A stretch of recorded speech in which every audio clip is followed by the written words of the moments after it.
Good morning, class second. How are you all? I hope you all are fine. So, in previous class, I have explained you chapter number 4, which is Garima Ki Soch. I hope you all have understood that chapter. Okay.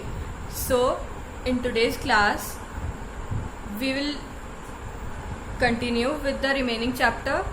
Okay. So let's start. So class, open your book and come to page number 21. So we will continue from this page today. जब राजा को यह सूचना मिली तो उसे बहुत क्रोध आया। वह सैनिकों को साथ लेकर वहां पहुंच गया। राजा यह देखकर हैरान थे कि गांव वाले बचे हुए पेड़ों के सामने दीवार बनकर खड़े हैं। राजा ने किसी की बातों पर ध्यान नहीं दिया। उसने पेड़ काटने का आदेश दिया। गरिमा का पेड़ धराशायी हो गया। तभी अचानक तेज तूफान आया। खेत खलिहान तथा बहुत से घर नष्ट हो गए। चारों ओर तबाही ही तबाही दिखाई दे रही थी। अब राजा को समझ में आया कि गांव वालों के लिए इन पेड़ों का क्या महत्व है और वे क्यों इन पेड़ों को काटने से मना कर रहे थे। राजा ने अपनी गलती स्वीकार की। गांव वालों को घर बनाने के लिए पर्याप्त धनराशि भी दी गई और राजा ने वचन दिया कि भविष्य में उनके पेड़ों को कभी काटा नहीं जाएगा। यह सुनकर गांव वाले प्रसन्न हो गए और राजा की जय जयकार करने लगे। तो इस लेसन को पढ़ के हमें क्या शिक्षा मिलती है कि पर्यावरण की रक्षा मानव जाति की रक्षा है। राइट। जब राजा को यह सूचना मिली तो उसे बहुत क्रोध आया। जब राजा को यह सूचना मिली थी कि गांव वालों ने पेड़ों को क्या कर लिया था, घेर लिया था, तो राजा को क्या आया, गुस्सा आया। क्रोध मतलब गुस्सा आया। वह सैनिकों को साथ लेकर वहां पहुंच गया। वो अपने सैनिकों को अपने साथ लेकर वहां मतलब जंगल में पहुंच गया। राजा यह देखकर हैरान थे कि गांव वाले बचे हुए पेड़ों के सामने दीवार बनकर खड़े हैं। राजा ने जब देखा कि गांव वाले पेड़ों के सामने दीवार बनकर खड़े हैं तो वो ये सब देख के क्या थे, हैरान थे, आश्चर्यचकित थे। ओके। राजा ने किसी की बातों पर ध्यान नहीं दिया। राजा ने किसी की भी बात पर ध्यान नहीं दिया। उसने पेड़ काटने का आदेश दिया। उसने क्या आदेश दिया, सबको, अपने सैनिकों को क्या बोला कि तुम पेड़ काट दो। गरिमा का पेड़ धराशायी हो गया। धराशायी का मतलब मैंने आपको कल भी बताया था कि उसका गरिमा ने जो पेड़ लगाया था वो क्या हुआ, कट के गिर गया। ओके, नष्ट हो गया। तभी अचानक तेज तूफान आया। तभी क्या हुआ, एकदम से तेज तूफान आ गया। खेत खलिहान तथा बहुत से घर नष्ट हो गए। जब खेत खलिहान मतलब खेत वगैरह जो होते हैं वो सब भी, और बहुत से घर भी नष्ट मतलब खराब हो गए, सब मतलब खत्म हो गए थे। चारों ओर तबाही ही तबाही दिखाई दे रही थी। चारों ओर मतलब हर तरफ, तबाही मतलब बर्बादी हो जाती है ना, जैसे हर चीज खराब हो जाती है। चारों ओर सब कुछ बर्बाद हो चुका था।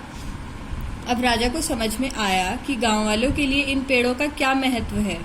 अब राजा को जब तबाही दिखी तो उसे क्या समझ में आया कि गांव वालों के लिए इन पेड़ों का क्या महत्व है, मतलब कि ये पेड़ गांव वालों के लिए क्या हैं और वे क्यों इन पेड़ों को काटने से मना कर रहे थे। राजा ने अपनी गलती स्वीकार की। राजा को क्या हुआ, रियलाइज हुआ कि मैंने एक बहुत बड़ी गलती की है इन पेड़ों को कटवा के। ओके। गांव वालों को घर बनाने के लिए पर्याप्त धनराशि भी दी गई और राजा ने वचन दिया कि भविष्य में उनके पेड़ों को कभी काटा नहीं जाएगा। गांव वालों को घर बनाने के लिए राजा ने क्या किया, धनराशि दी। धनराशि मतलब पर्याप्त धनराशि, मतलब कि जितने पैसों की जरूरत थी उतने पैसे उन्हें घर बनाने के लिए दिए गए गांव वालों को। और राजा ने उन्हें वचन भी दिया कि भविष्य मतलब फ्यूचर में पेड़ों को क्या नहीं किया जाएगा, कभी भी काटा नहीं जाएगा। यह सुनकर गांव वाले प्रसन्न हो गए और राजा की जय जयकार करने लगे। मतलब कि यह सुनकर गांव वाले बहुत ज़्यादा खुश हो गए। प्रसन्न होना मतलब बहुत खुश हो गए और राजा की जय जयकार करने लगे, मतलब कि राजा को बहुत अच्छा मानने लगे सब, क्योंकि राजा ने उनके लिए अब अच्छा किया था। Okay.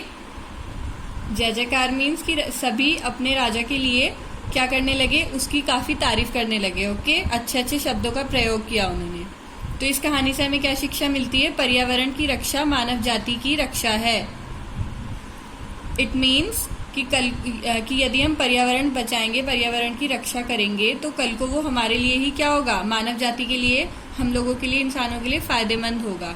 Okay, I hope you have understand this chapter. Now read this chapter once again with me. Okay,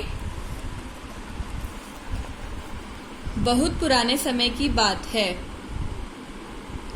किसी गांव में गरिमा नाम की एक लड़की रहती थी। उसका गांव जंगल के समीप था, इसलिए भी उसे पेड़ पौधों से विशेष लगाव था। वह अपनी सहेलियों के साथ अक्सर घने पेड़ों के नीचे बैठकर बातें करती और शाम तक खेला करती। पेड़ों के पास खेलते खेलते उसे उन पेड़ों से भी प्यार हो गया था। जब तक वह दिन में एक बार पेड़ों को देख न लेती, उसे चैन नहीं मिलता था। उसने वहाँ कुछ नए पौधे भी लगाए थे। बड़ी होने पर भी पेड़ पौधों से उसका प्यार कम नहीं हुआ। एक बार राजा ने अपना नया किला बनाने के लिए अपने सैनिकों को जंगल से लकड़ियां काटने के लिए भेजा। जब गरिमा को यह खबर मिली तो वह दौड़ती हुई जंगल पहुंच गई। उसने हाथ जोड़कर राजा के सैनिकों से याचना की कि पेड़ों को ना काटें। वह उनके आगे देर तक रोती गिड़गिड़ाती रही, पर उन पर कोई असर न हुआ। गरिमा के लगाए हुए पेड़ भी धराशायी हो गए। उन्हें देखकर गरिमा रोने लगी। गांव के दूसरे लोगों को जब राजा के सैनिकों द्वारा पेड़ों की कटाई का समाचार मिला तो वे इकट्ठे होकर वहां आ गए। गांव वालों ने बचे हुए पेड़ों को घेर लिया और राजा के सैनिकों को वहां से भगा दिया। जब राजा को यह सूचना मिली तो उसे बहुत क्रोध आया। वह सैनिकों को साथ लेकर वहां पहुंच गया। राजा यह देखकर हैरान थे कि गांव वाले बचे हुए पेड़ों के सामने दीवार बनकर खड़े हैं। राजा ने किसी की बातों पर ध्यान नहीं दिया। उसने पेड़ काटने का आदेश दिया। गरिमा का पेड़ धराशायी हो गया। तभी अचानक तेज तूफान आया। खेत खलिहान तथा बहुत से घर नष्ट हो गए। चारों ओर तबाही ही तबाही दिखाई दे रही थी। अब राजा को समझ में आया कि गांव वालों के लिए इन पेड़ों का क्या महत्व है और वे क्यों इन पेड़ों को काटने से मना कर रहे थे। राजा ने अपनी गलती स्वीकार की। गांव वालों को घर बनाने के लिए पर्याप्त धनराशि भी दी गई